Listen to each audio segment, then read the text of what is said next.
Paz e bem para todos os capuchinhos de todo o Brasil. É uma alegria poder me encontrar com os confrades, mesmo que eu não os conheça pessoalmente. Nós estamos fazendo, nós, isto é, o Serviço de Justiça, Paz e Integridade da Criação, está fazendo uma série de lives sobre o nosso manual que foi aprovado no início de 2023. O objetivo é, digamos, motivar os frades na leitura deste texto, né? Que, por sinal, é muito rico. Então, na live anterior, o Frei Rubens Mota, ele focou aquela parte do manual que trata das fontes do nosso serviço de justiça, paz e integridade da criação. Isto é, a Bíblia, a doutrina social da igreja, os escritos de São Francisco, etc. A mim, hoje, eu sou gaúcho, Frei Aldir Crópoli, eu sou gaúcho, e a mim me compete falar dos conselhos plenários da ordem, ou, como a gente chama assim, de modo mais abreviado, CPOs, Conselho Plenário da Ordem. E o que é um Conselho Plenário da Ordem? Digamos, é uma espécie de capítulo geral com representantes de capuchinhos de todo o mundo, mas sem a preocupação da eleição do novo geral, dos novos definidores, sem a preocupação legalista, jurídica. É sempre um momento assim de reflexão ampla de toda a ordem sobre algum tema que se sente assim que é urgente, que é preciso refletir.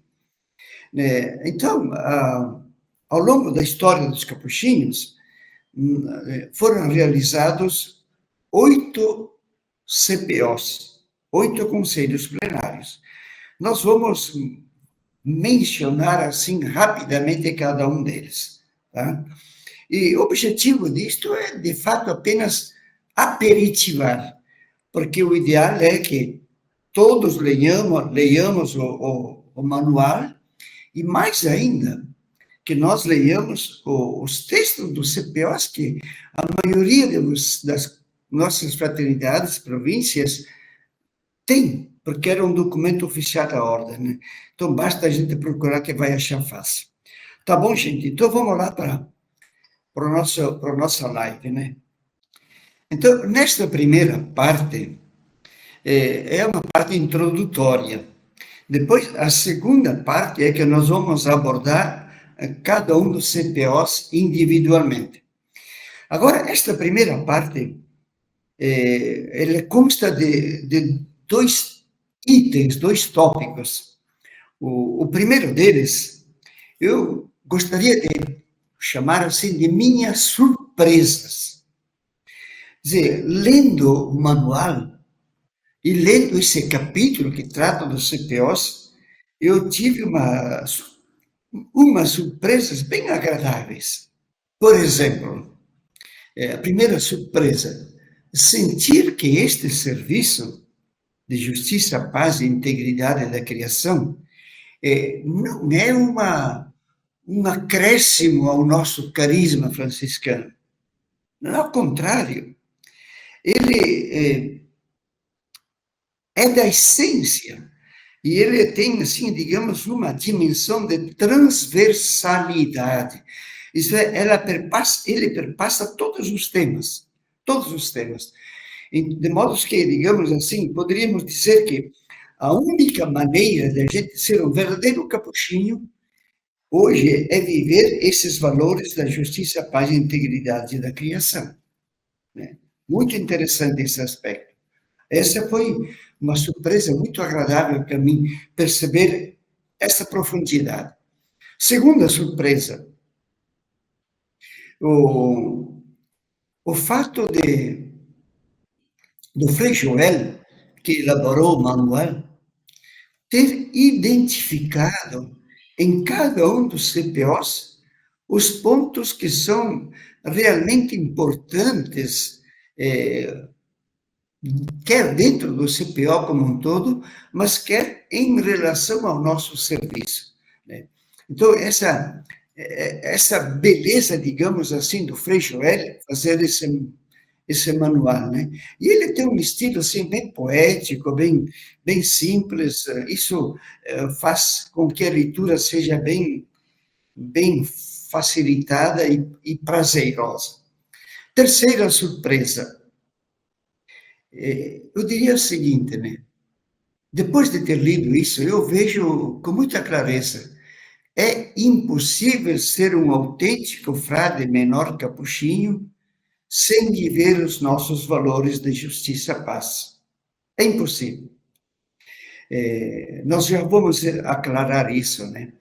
Mas lembrar que é fundamental, né? Ser capuchinho não é se identificar como um padre, né? Menos ainda como um padre na frente de uma paróquia ou coisa parecida, né? Que faz um trabalho clerical. Não, ser capuchinho é a gente trabalhar pela justiça, paz e integridade da criação. Logo a seguir nós vamos ver. Uma quarta surpresa, muito pequena, digamos, mas que eu gostei, é quando o Frei Joel fala do terceiro elemento, né? Primeiro da justiça, segundo da paz e o terceiro da criação, a integridade da criação. Ele, em vez de falar sempre integridade da criação, que é um termo assim bonito, mas ao mesmo tempo vago, né? Ele substitui por sinônimos, ou não sei se dá para dizer sinônimos, mas parecidos ao menos, né? Por exemplo, em vez de dizer integridade, ele fala respeito pela criação. Opa, uma coisa interessante. Uma outra palavra que ele usa, administração ambiental. Nós somos administradores do ambiente, na prática. Terceiro sinônimo, responsabilidade ambiental. É a primeira vez que eu ouço isso, né? Responsabilidade ambiental. Mas eu acho que é muito bem aplicado, assim, muito bem aplicado. E, por fim, que coincide muito com o pensamento do Papa Francisco, o cuidado ambiental. Então, sinônimos de integridade: respeito, administração, responsabilidade e cuidado. Muito bem, vamos então agora, ditas as surpresas, vamos abordar o seguinte aspecto. Como é que esse tema de justiça e paz entrou na ordem, digamos, como tema de reflexão? É certo que Francisco de Assis nunca ouviu falar nesta palavra, integridade da criação, nem justiça. Paz, sim, mas não se encontra nos textos dele essas três palavras juntas, né? Justiça, paz e integridade da criação. Mas isso não quer dizer que ele não tenha vivido. Aliás, ele é um show para nós. Mas, assim, de modo muito superficial, eu gostaria de chamar a atenção, né, para o seguinte: em relação à justiça, o que é a justiça? E a justiça que Francisco viveu é tratar todas as pessoas com o mesmo valor, atribuir a todos o mesmo direito. E então, se nós olharmos a vida de São Francisco, ele mesmo cita que todo o trabalho de conversão, de mudança de vida dele, se deu através do encontro com os leprosos, que eram as pessoas mais excluídas possíveis na Idade Média. E ele vai e encontra, ele se faz irmão deles, né? A tal ponto que quando eles voltam, digamos, para a convivência social, deixando aquela temporada intensiva de presença junto aos leprosos, ele diz assim que o amargo ficou doce. Quer dizer, os leprosos desencadearam todo um processo nele.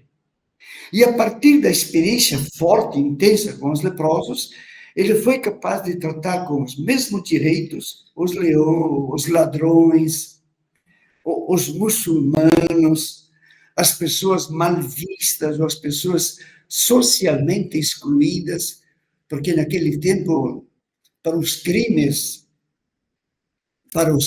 assim, digamos, ordinários, de um roubo, coisa parecida, mesmo um assassinato, não havia cadeia. A cadeia era o castigo político. Então, essas pessoas ficavam expulsas da sociedade. E tinha que acabar vivendo nos bosques, nos matos, assaltando para viver, porque perdiam todos os direitos, né? Francisco se faz irmão deles.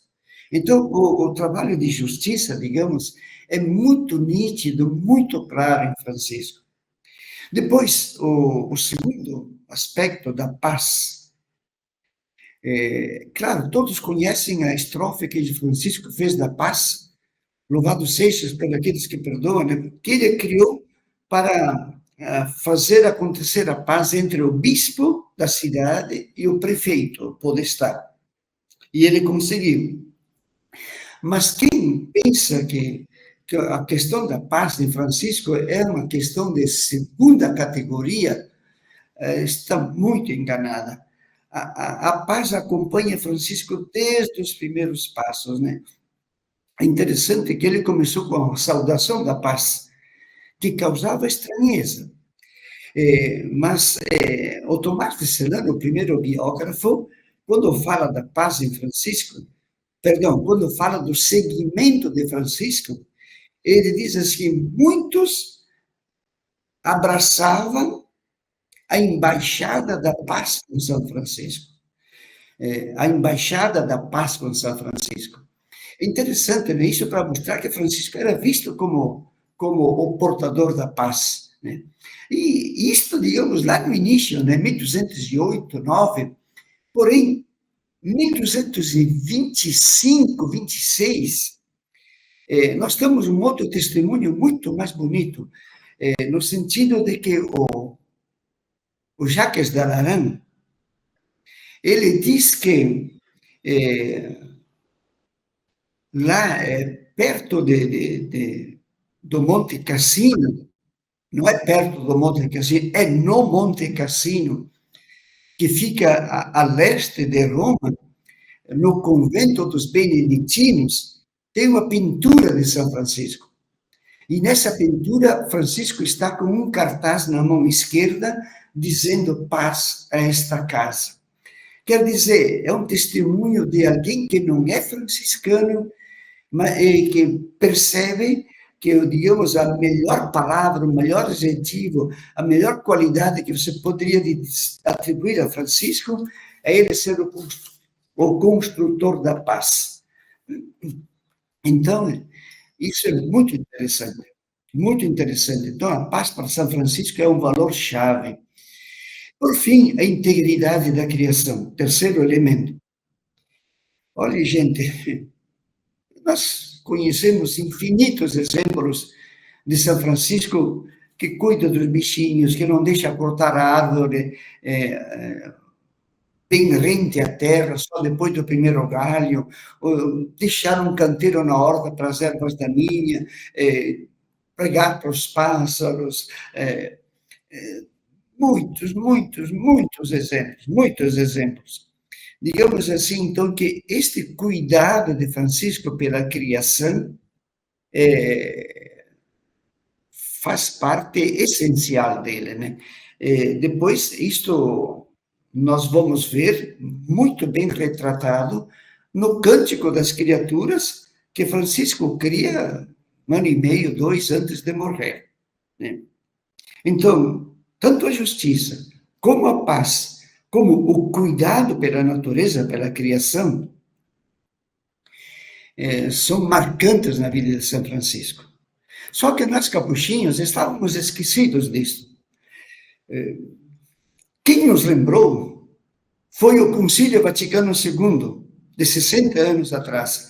Ele deu como princípio para todas as ordens religiosas, não só para nós, dois critérios: retornar às fontes e ler com atenção os sinais dos tempos. Isto é, o que está se passando. Então, a partir desses critérios, a ordem também começou a reestudar as fontes, tanto que no último século aqui, o estudo das fontes franciscanas teve um desenvolvimento inimaginável. Realmente se deram passos assim fantásticos. E por isso nós temos muito mais condições de sermos autênticos franciscanos, autênticos capuchinhos hoje, do que tínhamos há alguns anos atrás, ou um século atrás. Então, dito isso, vamos passar agora para a segunda parte, que vai tratar do conteúdo de cada um dos CPOs. Então, nós passamos agora à segunda parte dessa live, que tem como objetivo apresentar, assim, sumariamente, cada um dos CPOs, isto é, dos conselhos plenários da ordem, que são 8. O primeiro deles aconteceu em 1971, aqui na América Latina, em Quito, no Peru. E o tema desse CPO era Nossa Vida em Fraternidade e Pobreza. Lembremos que em 71 faziam 5, 6 anos que tinha terminado o concílio, e era um momento assim que a igreja toda estava se retomando. Então, a nossa ordem também decidiu, no primeiro conselho plenário, abordar a questão da justiça e da paz, que são elementos chaves do nosso carisma. E é interessante, né? Lá se apela muito para a solidariedade entre as províncias, mas também dentro das mesmas casas, das mesmas fraternidades de cada província, porque havia muita disparidade, como sempre, aliás, né? E uma coisa muito importante aqui, nesse CPO, é que foi decidido que cada província devia ter um noviciado apenas. Vocês podem estranhar, naquele tempo havia muitas vocações, e havia um noviciado específico para os frades que não quisessem se ordenar sacerdotes. Então, esses faziam um noviciado à parte. Havia 2 categorias de freis, e esse CPO disse, de jeito nenhum, isso não é ser franciscano. Então, decisão importante desse CPO. Segundo CPO, acontecido em 1973, lá na França, na localidade de Thésée, onde tem aquela experiência ecumênica de oração de várias igrejas, de várias religiões. E ali, o que é, digamos, claro, se salienta que a oração é elemento essencial do nosso carisma. Mas, digamos, em termos do nosso objetivo aqui, aquele CPO é importante porque ele flexibilizou o uso de livros de oração. Explicando um pouquinho, até aquele momento, se era obrigado a seguir fielmente todos os livros de oração. Não se acrescentava uma palavra, não se tirava uma palavra. Agora, este CPO possibilitou que certas orações sejam feitas diferentes e insistiu para que as orações pudessem incluir a realidade social, né? Que a gente pudesse rezar a partir da vida e não só a partir daquilo que foi escrito lá há séculos, às vezes. Né? Bem, terceiro CPO. O título é Vida e Atividade Missionária. Acontecido Em 1978, na Suíça, em Matli.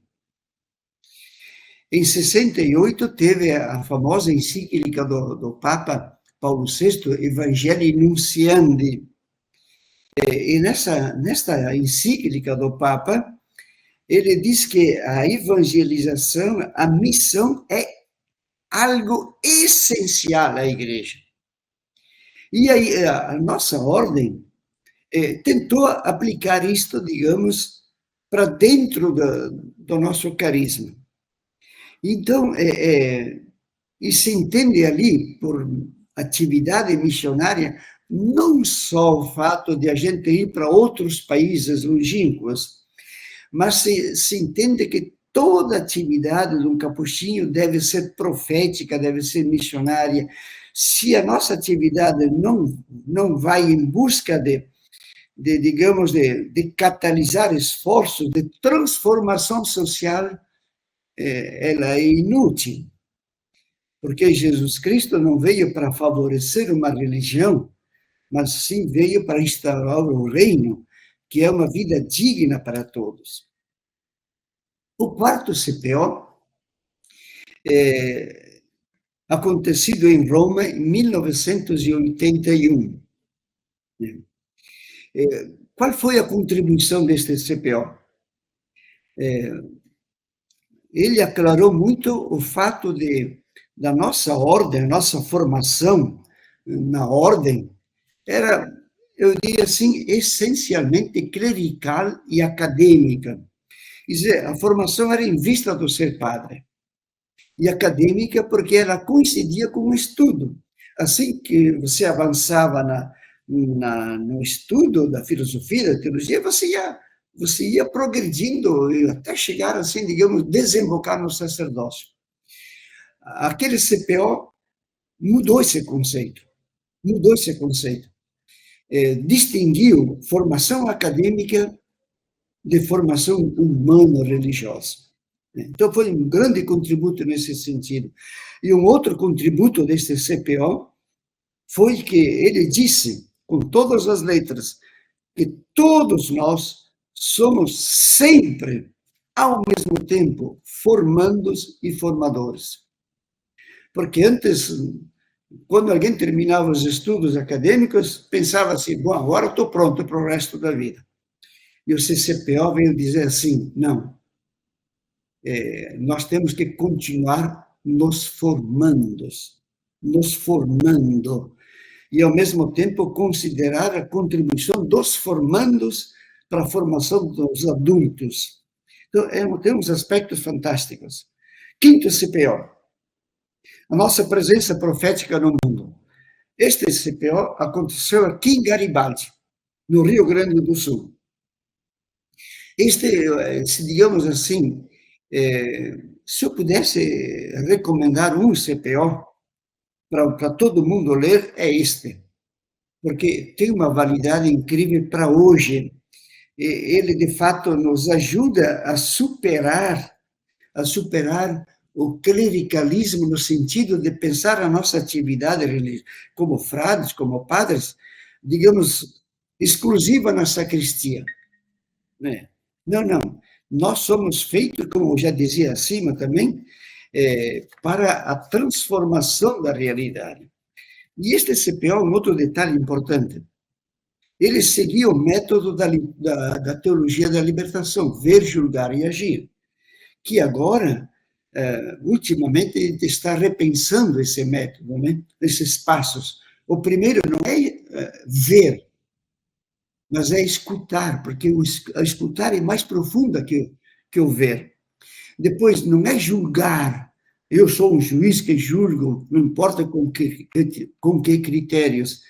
Mas, em vez de julgar, a gente diz que a gente discerne. Então, substituir julgar por discernir. É o segundo passo. O terceiro passo, substituir o agir por obedecer. Interessante, se a gente reflete, tem um caminho muito bonito aqui. Né? Escutar, discernir, obedecer.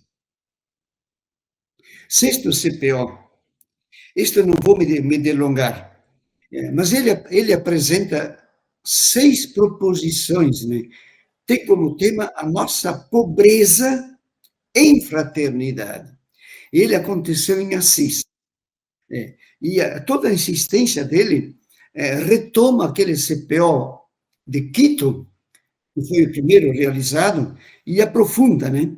Aprofunda, dizendo que nosso viver é para os pobres, entre os pobres, com os pobres, né? E que nós devemos viver a minoridade em todos os sentidos, em relação a todas as pessoas, que a nossa fonte de sustento é o trabalho, né? Que a solidariedade e a partilha são elementos fundamentais, e assim por diante. O sexto CPO. O sétimo tem como título Vida Fraterna em Minoridade. Aconteceu em Assis em 2004. Né? Em 2004. Nós somos servos da justiça e do amor. Nós precisamos exercer a nossa minoridade, estar sob o comando de outros. Então, eles recomendam nesse CPO que não se assumam cargos de direção, a não ser que seja imprescindível, né? A não ser que seja imprescindível. E gosto muito do pensamento final deste CPO, ressaltado pelo Frei Joel, diz assim que ser frade menor é um programa de vida que, por mais que a gente viva, nunca vai conseguir esgotar. Então, ser frade menor como um programa de vida. Por fim, o último CPO tem como título A Graça do Trabalho. Aconteceu em 1215. Depois, lembrem que em 1219 teve a pandemia, aí não aconteceram mais conselhos plenários. Mas esse último CPO trata da graça do trabalhar, né? E coloca o trabalho como algo fundamental no nosso carisma. E insiste, tem uma insistência para que não se pense só nos trabalhos apostólicos, no sentido de ser pároco, de atender confissões, etc. Mas se insiste para que a ordem abrace trabalhos concretos de operário, que saiam do âmbito exclusivo do religioso, né?